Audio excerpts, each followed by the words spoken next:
Naples, Minnesota. The Minnesota Farmers Union is opening a new meat processing facility there. They broke ground basically exactly a year ago. It's more than 8,000 square feet that could employ up to 15 people and partner with 2 colleges.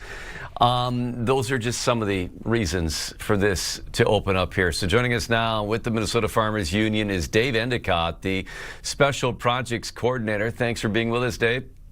Yeah, thank you for the opportunity to share about Farmers Union processing and meats. Sure. You're outside the new facility. Is it officially open or in the process of opening? Where are we at? We are officially open. We opened last week. We processed our first head of beef last week. I've got some pigs coming in tomorrow, so we are up and running and taking appointments for more custom exempt processing. Okay. So, for all the people that say, okay, what's the big deal about a new meat processing facility in Staples? The point is that there was a huge need identified. Tell me more about that need and why not having a processing facility in that region was a problem. Yeah, and it's certainly not just this region, but throughout the state, and I would say throughout the United States. Certainly before COVID, and then COVID exacerbated all of that. We found that there were backlogs for farmers and producers to get their beef, their pork, sheep, goats processed. And so that need came up, and Farmers Union decided to kind of take a lead in getting a few pieces together. One is to get training programs up and running. There'd been no training program since I think the early 90s in Minnesota.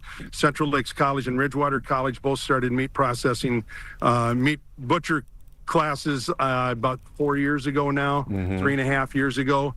And then also making sure there was funding for those that do have processing going on, butcher shops, that the small, medium size in these small rural communities, that they would have access to funds to help grow and continue to build.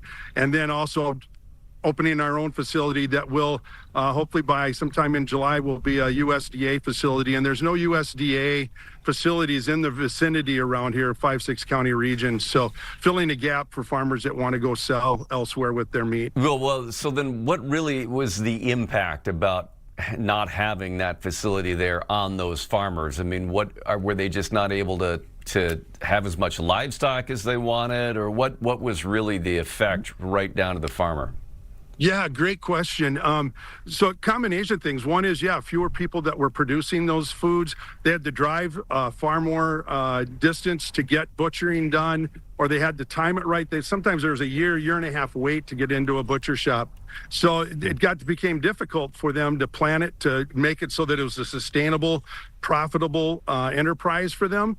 And so that's where, a lot of us grew up in small town, had butcher shops all over. And, a lot of those folks retired, those butcher shops closed, and that availability to local access foods, to local produced foods became just not as accessible as it should be and it has been in the past. So the goal was to continue to grow that. That makes a lot of sense, yeah, because you just think about that there's facilities like this all around rural areas, and you're saying it's just not what it used to be. Yeah, exactly. Show us around a little bit here with this facility. This is over 8,000 square feet?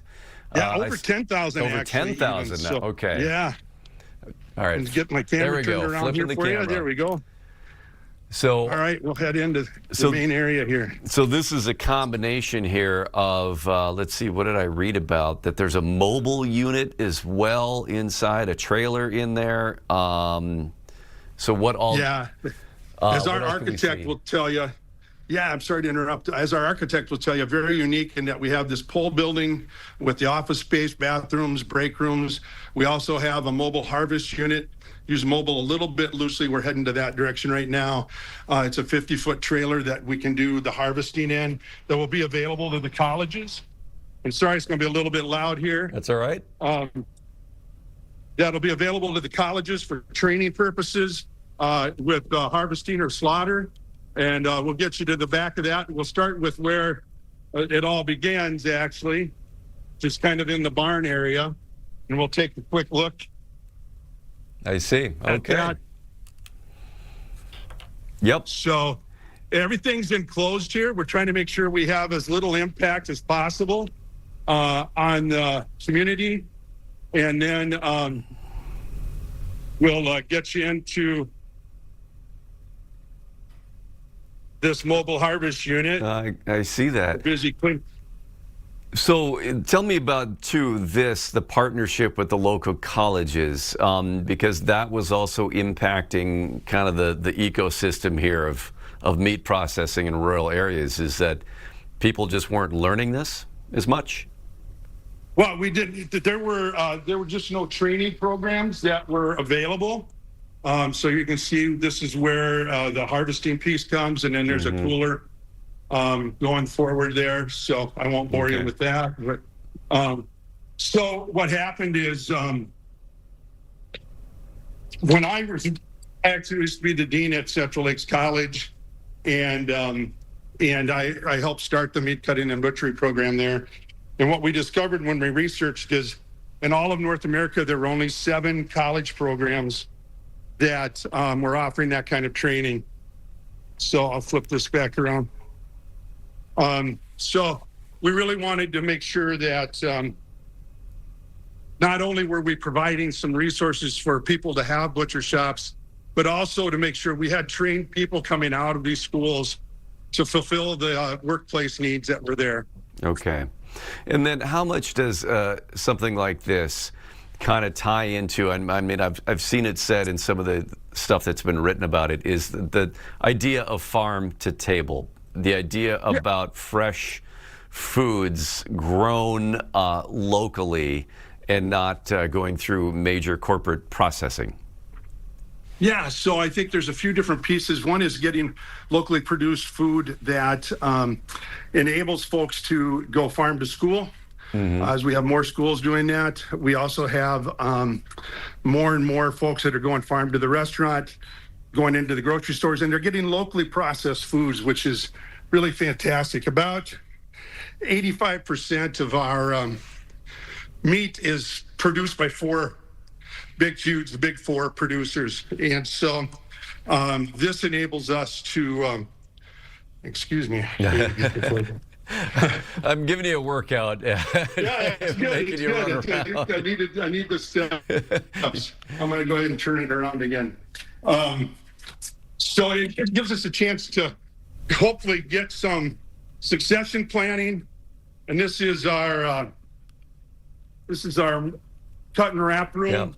Okay. We got the cooler back behind there, and then we got a freezer here. Yep. So these are all units built by Friesla. They're basically like a semi-trailer without wheels, as is the mobile harvesting. It has wheels, obviously. Okay. So we kind of got a weird combination of all of that. But yeah, the training piece was a key point of a lot of the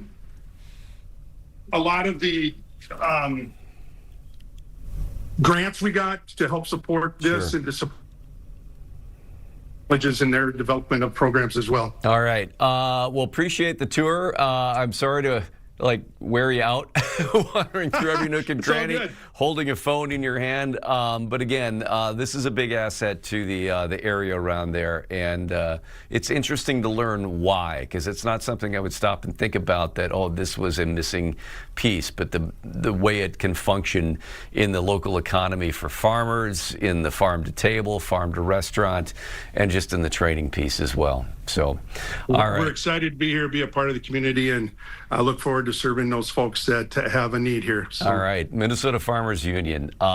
Dave, thanks so much for the time. Appreciate it. I appreciate it. Sorry for the bad camera work. Oh, that's okay. We appreciate that you do it at all.